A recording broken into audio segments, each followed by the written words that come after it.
الصلاة خير من النوم۔ السلام علیکم ورحمۃ اللہ وبرکاتہ۔ پیارے دوستو، آج ہم آپ کو ایک ایسے بچے کے بارے میں بتانے والے ہیں جس نے پیدا ہونے کے کچھ دیر بعد ہی بولنا شروع کر دیا، یعنی کہ دودھ پیتے بچے نے بولنا شروع کر دیا۔ تو دوستو، یہ سب کیسے ہوا یہ آگے ہم آپ کو اس ویڈیو میں بتائیں گے، لیکن اس سے پہلے اس ویڈیو کو اگر آپ نے لائک نہیں کیا ہے تو اس ویڈیو کو دل سے لائک کریں، اور اگر آپ چینل پر نئے آئے ہیں تو چینل کو سبسکرائب کریں، ساتھ لگے بیل نوٹیفیکیشن کو بھی ضرور آن کریں تاکہ لیٹسٹ اپلوڈ ہونے والی ہماری ہر نئی ویڈیوز کا نوٹیفیکیشن آپ تک بر وقت پہنچتا رہے۔ پیارے دوستو، بنی اسرائیل میں ایک نیک بزرگ رہا کرتا تھا، اس کا نام جریس تھا۔ وہ انتہائی صالح اور عبادت گزار انسان تھے۔ ان کی نیکی اور عبادت کا دور دور تک چرچا تھا۔ جب بھی کوئی مشکل مسئلہ درپیش ہوتا تو لوگ ان کی خدمت میں حاضر ہوتے اور ان سے مشورہ لیا کرتے تھے۔ مشکلات اور تکلیفوں میں ان سے دعائیں بھی کرائی جاتی تھی۔ بنی اسرائیل کے بزرگوں اور اولیاء اللہ کا تذکرہ جب بھی آتا ہے تو ان میں جریس کا نام اوپر آتا ہے۔ انہوں نے عبادت کی خاطر ایک عبادت خانہ تعمیر کروایا، اور وہ اپنی عبادت اور ریاضت میں اس قدر مشغول ہوتے کہ انہیں دنیاوی معاملات کا کوئی بھی دھیان نہیں ہوتا تھا۔ انہوں نے کبھی بھی دنیا کے بارے میں سوچا نہیں تھا، بس وہ اللہ پاک کو خوش رکھنے کے لیے دن رات اس کی عبادت میں لگے رہتے۔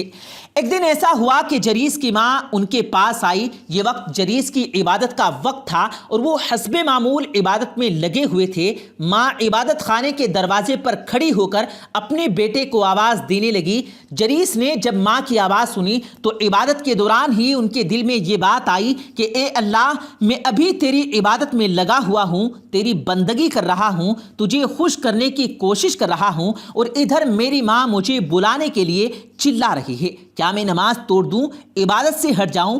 اس نازک موقع پر مجھے کیا کرنا چاہیے؟ کیا مجھے عبادت میں لگے رہنا چاہیے یا عبادت ترک کر کے ماں کی بات سننی چاہیے؟ بہرحال پیارے دوستو، وہ عبادت میں ہی مشغول رہے اور ماں کی آواز کا کوئی جواب نہ دیا۔ ان کی ماں نے تھوڑی دیر تک انتظار کیا۔ جب بیٹے کی طرف سے کوئی جواب نہ ملا تو وہ واپس چلی گئی۔ دوسرے دن بھی اللہ والے کی ماں عبادت خانے میں آئی۔ اس وقت بھی جریس اللہ پاک کی عبادت میں مشغول تھے۔ ماں ان کا نام لے کر پکارنے لگی۔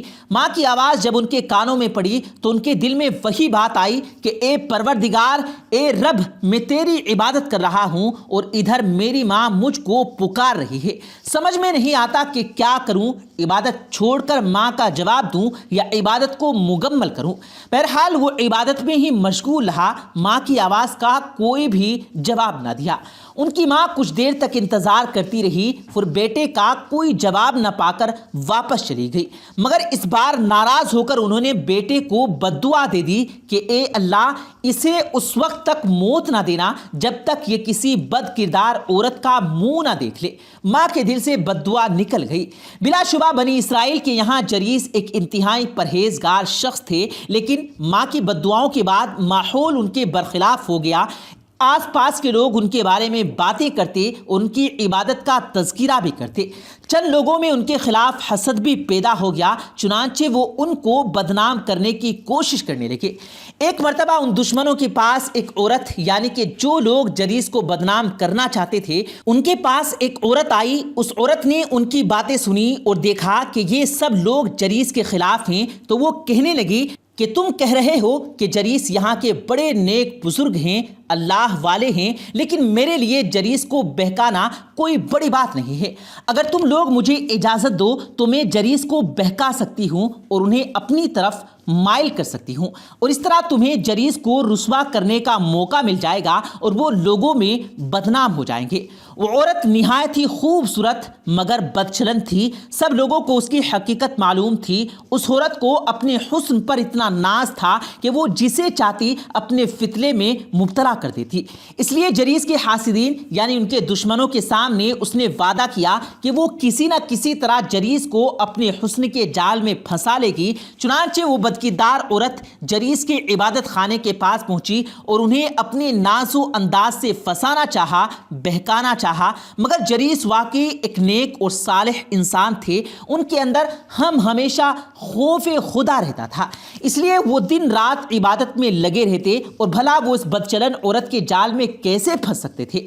اس بدکار عورت نے طرح طرح سے جریس کو ورغلانا چاہا اور اپنی منزل کی طرف مائل کرنا چاہا کہ میرے پاس آئے اور میرے ساتھ کوئی گناہ کر لے اور لوگوں میں بدنام ہو جائے، لیکن ہزار کوششوں کے باوجود وہ اپنے مقصد میں ناکامیاب رہی اور شیطان کامیاب نہ ہو سکا۔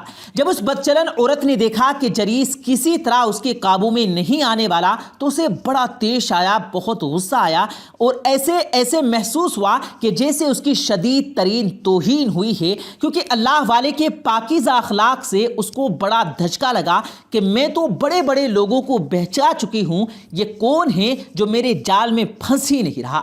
اس کا ایسے اللہ والے سے پالا پڑا تھا جو رات کی تنہائی میں بھی، جبکہ اس وقت انہیں کوئی دیکھ بھی نہیں رہا ہوتا، اللہ سے ڈرتے۔ انہیں یقین ہوتا کہ بندے کی آنکھ سے تو اوجھل رہا جا سکتا ہے، مگر اللہ سے کوئی راز پوشیدہ نہیں رہ سکتا جو سینوں کے بھید بھی جانتا ہے۔ اب وہ بد چلن عورت ایک دوسری چال چلنے لگی۔ وہ ایک چرواہے کے پاس گئی۔ چرواہا جریس کی عبادت خانے کے آس پاس بکریاں چرایا کرتا تھا۔ عورت نے چرواہے کو پھانس لیا اور اس سے اپنا منہ کالا کروا لیا، جس سے کہ وہ حمل ٹھہریا، یعنی کہ اس کے یہاں ایک بچے کی پیدائش ہونے والی تھی۔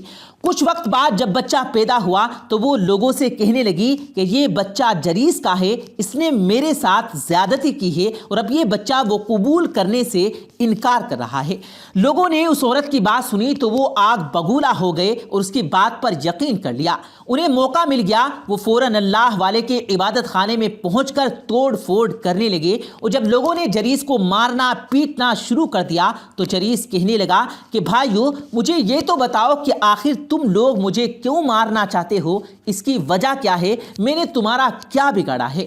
لوگوں نے کہا کہ تم نے اس بدکار عورت سے منہ کالا کیا، اس نے تمہارا بچہ جنا ہے۔ جریس نے کہا کہ میں نے اس سے زنا نہیں کیا، یہ مجھ پر ایک بہتان ہے، الزام ہے، سراسر جھوٹ ہے، مجھے جان بوجھ کر پھنسایا جا رہا ہے۔ مگر ان کی طرف سے لاکھ صفائی کے باوجود لوگ ان کو بے گناہ تسلیم کرنے کے لیے تیار نہیں تھے۔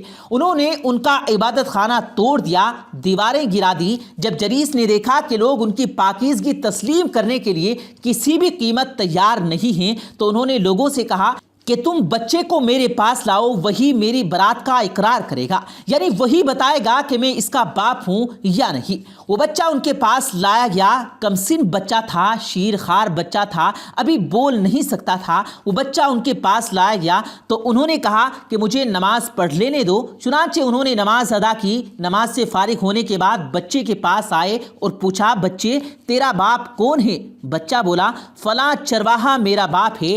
لوگ حیرانگی سے دیکھ رہے تھے کہ بچہ جو بول نہیں سکتا تھا اس نے کس طرح بتا دیا، کس طرح گواہی دے دی کہ اس کا باپ کون ہے۔ ہر آنکھ نے یہ منظر دیکھا کہ دودھ پیتے بچے نے جریس کے بے گناہ ہونے کی گواہی دی ہے، اور ان کی نظر میں جریس کی اہمیت اور عزت پہلے سے کہیں زیادہ بڑھ گئی ہے، اور جو حسد کرنے والے تھے، جو دشمن تھے، ان کو وہاں سے مار کر بھگا دیا گیا، اور یہاں تک کہ اس عورت کو بھی جس نے ان پر گندا الزام لگایا تھا۔ جب لوگ جریس کے سامنے معذرت پیش کرنے لگے اور ان کے ہاتھوں کا بوسہ لینے لگے، انہوں نے جریس سے کہا کہ ہم آپ کا عبادت خانہ سونے کا بنا دیتے ہیں، کیونکہ آپ اسی کے قابل ہیں۔ اللہ کے اتنے پیارے بندے ہیں، اللہ والے ہیں، ہم نے بلا وجہ آپ پر شک کیا، اور ہم چاہتے ہیں کہ آپ اس عبادت خانے کو جو کہ ٹوٹ چکا ہے، سب توڑ پھوڑ چکے ہیں، اس کو ہم سونے کا بنا دیتے ہیں۔ تو انہوں نے کہا کہ نہیں، میرا عبادت خانہ سونے کا بنانے کی ضرورت نہیں، بلکہ جیسا پہلے مٹی کا تھا ویسا ہی بنا دو۔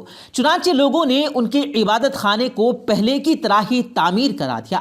تو دوستو، یہ ہوتے ہیں اللہ والے جن کی گواہی ایک دودھ پیتے بچے نے دے دی۔ بس ایک معمولی سی غلطی ہوئی کہ ماں کی بات کا جواب نہیں دیا اور دنیا میں ہی پکڑ ہو گئی، اور پھر بعد میں ماں نے بھی کہا کہ میں غلط تھی۔ کبھی بھی ماں باپ کو اس طرح اپنے بچوں کو بد دعا نہیں دینی چاہیے، اور اللہ تبارک و تعالیٰ سے دعا ہے کہ اللہ پاک ہم سب کو اپنے ماں باپ کی عزت و احترام اور ان کا ادب و تعظیم کرنے کی توفیق عطا فرمائے، آمین ثم آمین۔